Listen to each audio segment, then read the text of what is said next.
Dans l'Union soviétique en guerre, peu de machines ont provoqué autant de haine, de peur et de sarcasme que la Su-76. Elle a brisé des carrières au sommet de l'État, envoyé un concepteur sur la ligne de front comme punition, et gagné des surnoms qui oscillent entre la tendresse absurde et la terreur pure. Les soldats la maudissaient comme un cercueil roulant, mais la caressaient du regard en l'appelant Joujou. Comment une automotrice honnie, humiliée et dénoncée jusque dans les bureaux du pouvoir est-elle devenue l'une des armes les plus produites de l'armée rouge? Pour comprendre ce paradoxe, il faut revenir au moment où tout s'effondre. 1942 n'est pas seulement une année difficile pour l'industrie soviétique, c'est une suite de désastres en chaîne. Kharkov, cœur du char moyen soviétique, tombe aux mains de l'ennemi. Leningrad, encerclé, étouffe et survit à peine. Stalingrad combat dans ses propres ateliers avant de sombrer dans les ruines. En quelques mois, 3 piliers industriels disparaissent presque simultanément, laissant derrière eux un vide béant. Pendant ce temps, le front ne négocie pas. L'infanterie avance sans blindage, se heurte aux mitrailleuses, aux canons anti-chars et meurt par milliers faute de soutien mobile. Les pièces d'artillerie tractées restent en arrière, incapables de suivre le rythme. Les chars manquent et chaque T-34 produit exige un effort colossal que l'industrie déplacée à l'Est peine à fournir. La situation est simple et brutale. Soit une nouvelle machine apparaît rapidement, soit les pertes continueront d'exploser. La solution recherchée ne doit pas être parfaite. Elle doit être rapide, simple et produite par des usines qui ne sont pas spécialisées dans les chars. Une automotrice légère, assemblée à partir de composants déjà maîtrisés, capable de tirer, de se déplacer et de survivre assez longtemps pour soutenir les fantassins. Cette logique n'est pas héroïque, elle est désespérée. Mais la guerre ne laisse pas le choix. Le commissariat du peuple à l'industrie des chars est alors dirigé par Isaac Moïsseïevitch Zalsman, un homme redouté pour son style brutal et son obsession du résultat.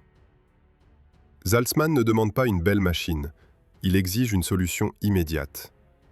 Il confie la tâche à l'entourage de Joseph Kotin, figure majeure du blindé soviétique, et la responsabilité directe du projet revient à Semyon Alexandrovitch Ginsburg. Un ingénieur intelligent, énergique, persuadé que l'audace technique peut combler le manque de ressources. Le châssis choisi est celui du petit char T-70, déjà produit en série, déjà connu des ateliers et des mécaniciens. Pour l'armement, le canon ZIS-3 de 76 mm s'impose presque naturellement. C'est une arme fiable, précise, respectée par les artilleurs, capable de frapper l'infanterie, les fortifications légères et, dans certaines conditions, les blindés ennemis. L'agencement est volontairement détouillé. Un compartiment de combat ouvert, une superstructure légère, une silhouette basse. Tout est sacrifié à la rapidité de production. Mais la décision qui va transformer ce projet en scandale national se cache dans la propulsion. Les moteurs de chars sont rares et réservés aux machines prioritaires. Ginsburg propose alors une solution qu'il juge brillante. Installer 2 moteurs automobiles gaz, montés côte à côte, travaillant ensemble sur une transmission commune. Sur le papier, c'est une victoire industrielle. Les moteurs existent en masse, les usines savent les produire, et la dépendance aux moteurs de chars disparaît. La réalité mécanique est impitoyable. 2 moteurs doivent fonctionner comme un seul, au même rythme, sans le moindre décalage. Or, en conditions réelles, la synchronisation parfaite n'existe pas. Les vibrations apparaissent, puis s'amplifient. Elles secouent les arbres, détruisent les roulements, broient les engrenages. Lors des essais, les boîtes de vitesse éclatent les unes après les autres. Les rapports techniques s'accumulent, inquiétants, précis, alarmants. Ginsburg refuse de céder. Il affirme que le défaut vient de la qualité d'assemblage, du chaos industriel, de la guerre elle-même.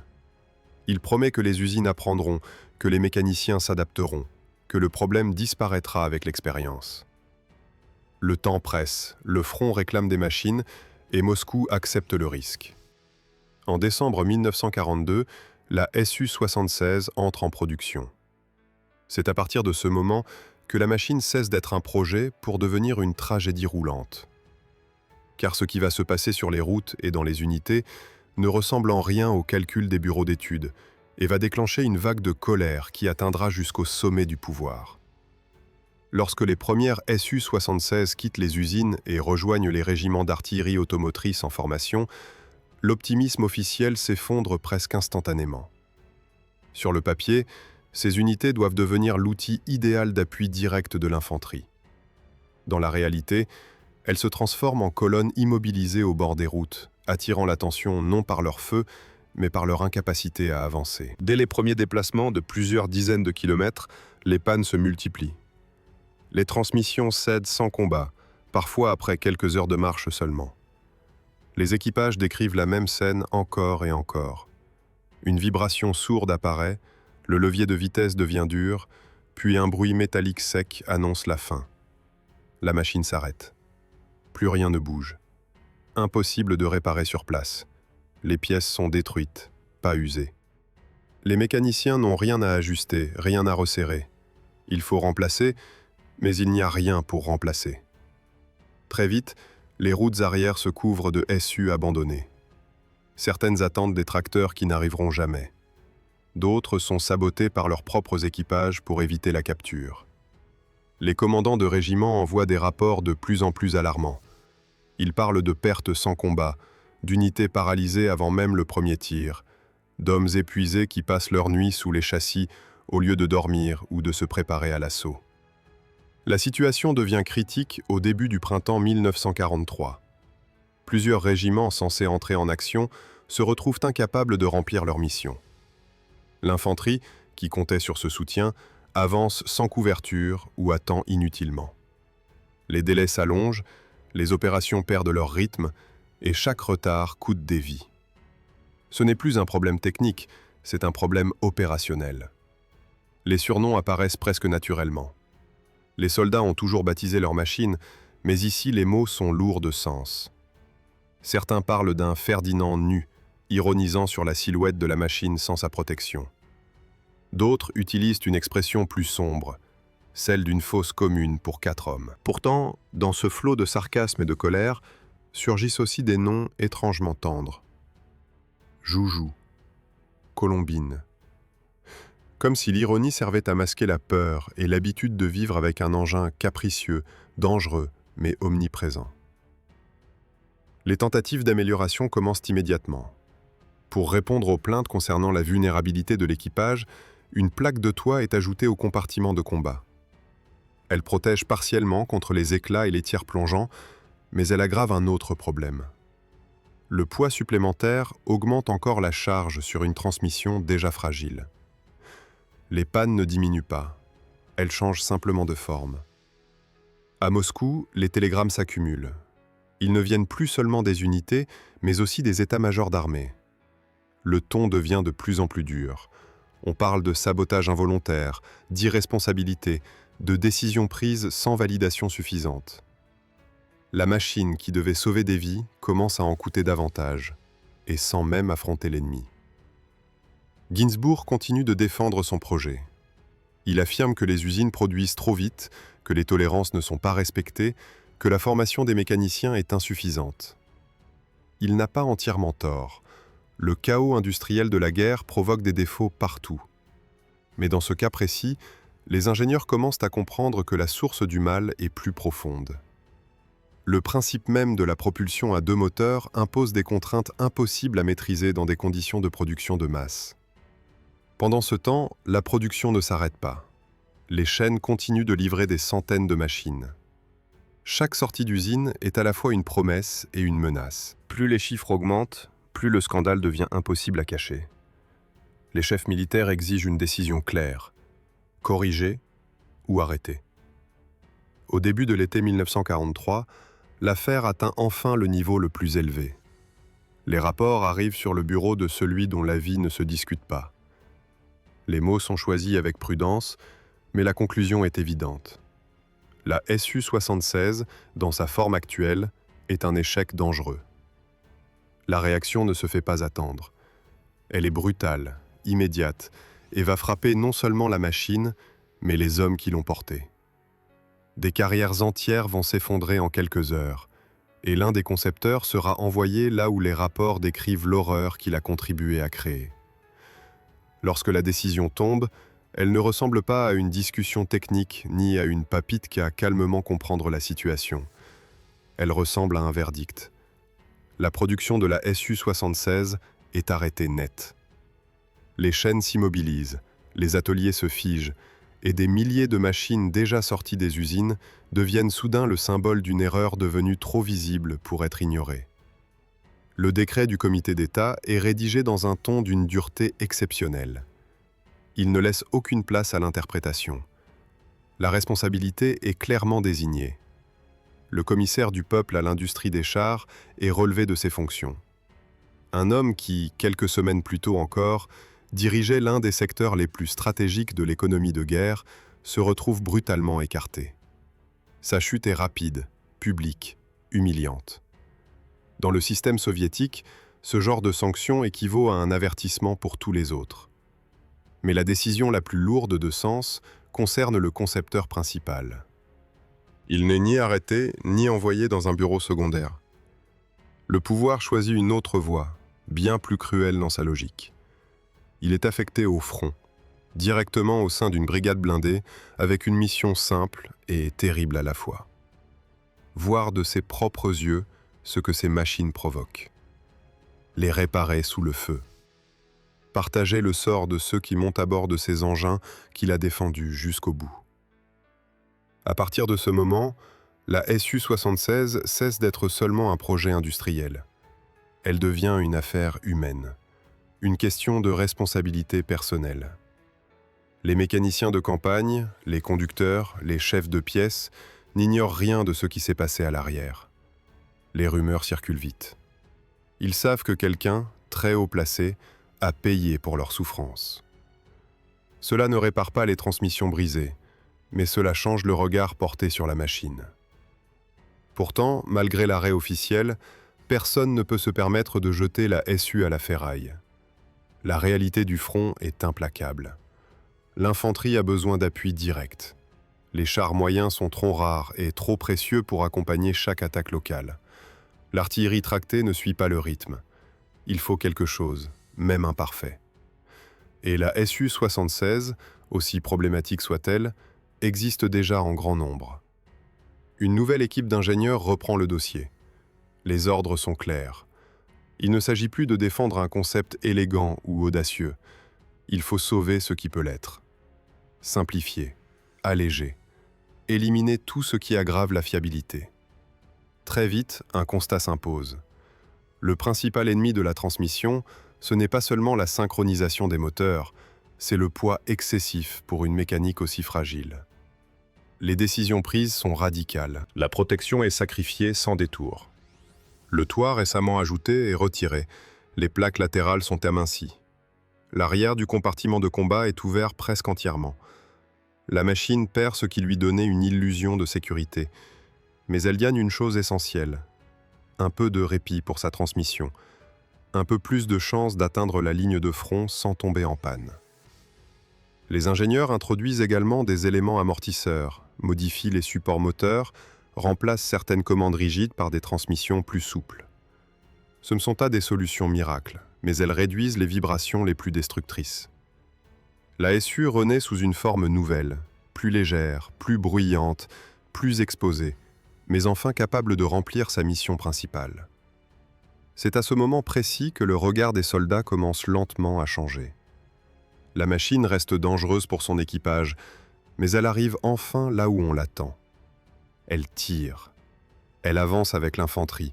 Elle détruit des nids de mitrailleuses, écrase des points d'appui, ouvre des passages dans des villages fortifiés. Elle ne domine pas le champ de bataille, mais elle y est présente. Les surnoms évoluent eux aussi. La colère brute laisse place à une familiarité résignée. Joujou n'est plus seulement une moquerie, c'est une compagne imparfaite, bruyante, parfois mortelle, mais omniprésente. Les soldats apprennent à l'utiliser avec prudence, à se cacher derrière le relief, à tirer depuis des positions masquées, à éviter les duels frontaux. La Su-76 trouve sa place non pas comme arme de percée, mais comme soutien rapproché. Les pertes restent élevées. Les équipages savent qu'un obus bien placé suffit. Ils savent aussi que les réservoirs de carburant à l'avant font du conducteur un condamné potentiel. Mais la guerre ne laisse pas le choix. Là où la SU apparaît en nombre, l'infanterie avance plus vite. Là où elle manque, les pertes humaines explosent. C'est ainsi que la machine, née dans le scandale et la colère, commence à devenir indispensable. Non pas parce qu'elle est bonne, mais parce qu'elle est là. Parce qu'elle peut être produite en masse. Parce qu'elle comble un vide que rien d'autre ne peut combler à ce moment de la guerre. À mesure que les mois passent, la Su-76 cesse d'être perçue comme une anomalie industrielle et devient une réalité quotidienne du front. On ne discute plus de son origine ni des fautes commises lors de sa conception. On l'utilise, tout simplement, parce que la guerre ne laisse pas le temps au regret. Chaque offensive, chaque défense improvisée, chaque combat pour un village ou une lisière de forêt rappelle la même vérité. Sans appui direct, l'infanterie se fait broyer. Les équipages comprennent très vite que cette machine ne pardonne aucune erreur. Elle ne supporte ni la précipitation, ni l'orgueil. Là où un char moyen peut encaisser un coup et continuer, la SU doit disparaître après chaque tir. Sa survie dépend du terrain, de la coordination avec les fantassins et de la capacité du commandant à anticiper le danger. Ceux qui tentent de l'utiliser comme un char d'assaut ne reviennent souvent pas. Peu à peu, une véritable doctrine d'emploi se forme, non pas dans les manuels, mais dans le sang et l'expérience. La SU avance derrière les sections d'infanterie, s'arrête, tire à courte distance, puis se replie immédiatement. Elle agit depuis les plis du terrain, depuis les rues étroites, depuis les bosquets. Elle écrase les mines mitrailleuses, détruit les positions retranchées, réduit les maisons transformées en fortins. Elle n'est pas là pour chasser les chars ennemis, mais pour dégager le chemin aux hommes à pied. C'est dans ces conditions que la réputation de la machine commence à se transformer. Les soldats cessent de la voir uniquement comme un cercueil roulant. Elle reste dangereuse, mais elle sauve des vies lorsqu'elle est utilisée correctement. Un tir précis peut réduire au silence une position ennemie qui aurait coûté des dizaines de morts à l'infanterie. Dans ces moments-là, la SU devient précieuse, presque irremplaçable. Les témoignages parlent d'équipages qui développent un lien particulier avec leur engin. Ils connaissent chaque bruit suspect, chaque vibration inhabituelle. Ils savent quand il faut s'arrêter avant la panne. Ils apprennent à réparer ce qui peut l'être avec les moyens du bord. Une transmission fragile oblige à la douceur. Un moteur capricieux impose la patience. La machine force ces hommes à réfléchir, à anticiper, à coopérer. C'est aussi à ce moment que les surnoms affectueux prennent tout leur sens. Joujou n'est plus une ironie amère, mais une façon d'apprivoiser la peur. Donner un nom, c'est reconnaître la fragilité, mais aussi l'utilité. Colombine apparaît dans certaines unités comme un nom presque féminin, léger, contrastant avec la brutalité du combat. Ces mots servent à humaniser une machine qui expose chaque jour ses équipages à la mort. Sur le plan stratégique, la production atteint un rythme impressionnant. Les usines, désormais débarrassées des versions les plus problématiques, livrent des centaines d'exemplaires. La simplicité relative de la structure permet une fabrication rapide. Là où des chars complexes exigent du temps et des ressources rares, la SU sort des ateliers presque sans interruption. Elle devient omniprésente, du nord au sud du front. Dans les combats de l'année suivante, on la retrouve partout. Elle accompagne les offensives hivernales, traverse les marais, s'enfonce dans les villages détruits. Elle ne brille pas par des duels spectaculaires, mais par une présence constante. Elle est là lorsque l'infanterie avance mètre par mètre, maison par maison. Elle est là lorsque les lignes doivent être tenues contre des contre-attaques violentes. Les pertes restent lourdes. Les équipages le savent. Chaque engagement est un pari. Mais la machine a cessé d'être un scandale. Elle est devenue un outil imparfait, mais indispensable.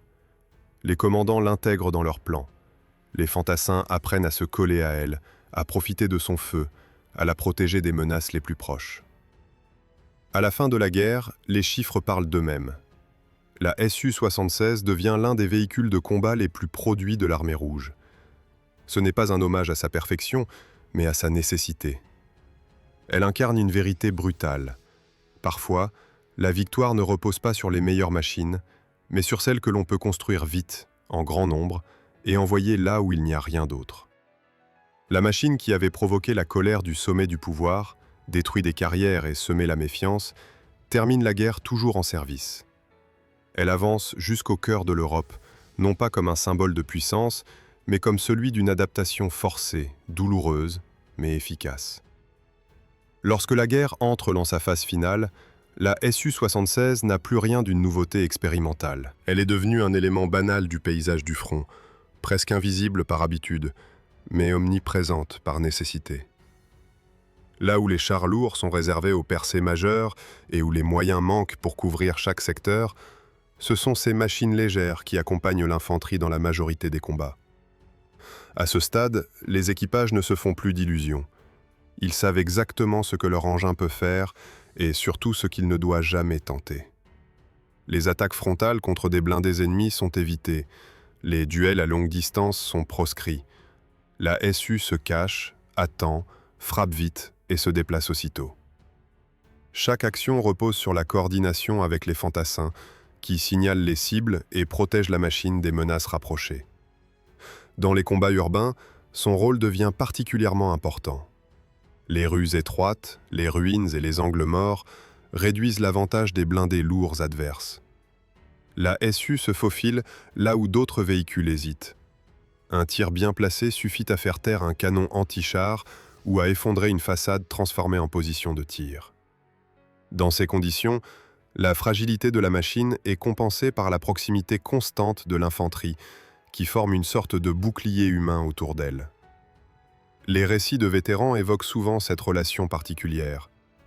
Les fantassins avancent littéralement à quelques mètres de la SU, utilisant son feu comme une couverture mobile. Lorsqu'elle s'arrête, ils se plaquent au sol.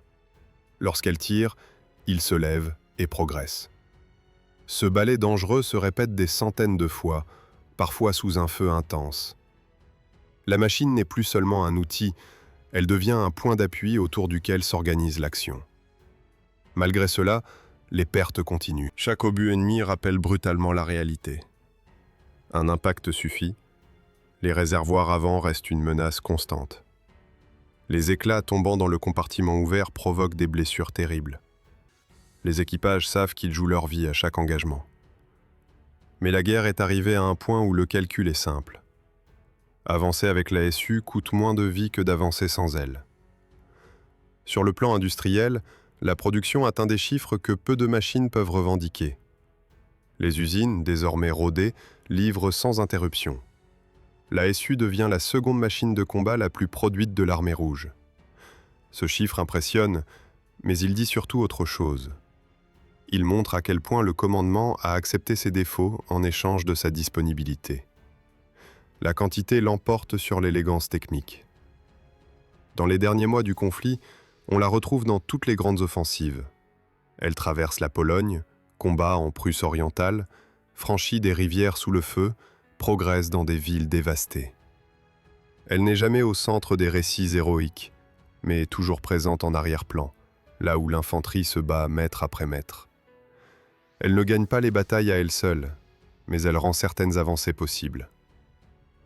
À Berlin, certaines unités en disposent encore. Elles opèrent dans un environnement où la visibilité est réduite à quelques dizaines de mètres, où chaque immeuble peut abriter une menace. Là, la SU retrouve presque naturellement sa fonction idéale. Appui direct, tir à courte distance, retrait rapide. Les combats sont violents, chaotiques, mais la machine remplit son rôle jusqu'au bout, malgré ses limites. Lorsque les combats cessent enfin, la Su-76 n'est ni célébrée comme un chef-d'œuvre, ni oubliée comme un échec total. Elle laisse une image contradictoire, à l'image de son histoire. Elle a été haïe, moquée, redoutée par ses propres équipages. Elle a provoqué des scandales, brisé des carrières, coûté des vies. Et pourtant, elle a accompagné l'infanterie jusqu'à la fin, lorsque plus rien d'autre n'était disponible en nombre suffisant. C'est peut-être là que se trouve sa véritable signification. Elle n'est pas née d'un idéal technique, mais d'un désespoir industriel. Elle n'a pas été perfectionnée par choix, mais par nécessité. Elle n'a pas survécu grâce à ses qualités, mais grâce à son utilité immédiate. La Su-76 incarne une guerre menée avec ce que l'on a, et non avec ce que l'on voudrait avoir. Une machine scandaleuse, fragile, dangereuse, mais devenue indispensable jusqu'au dernier jour.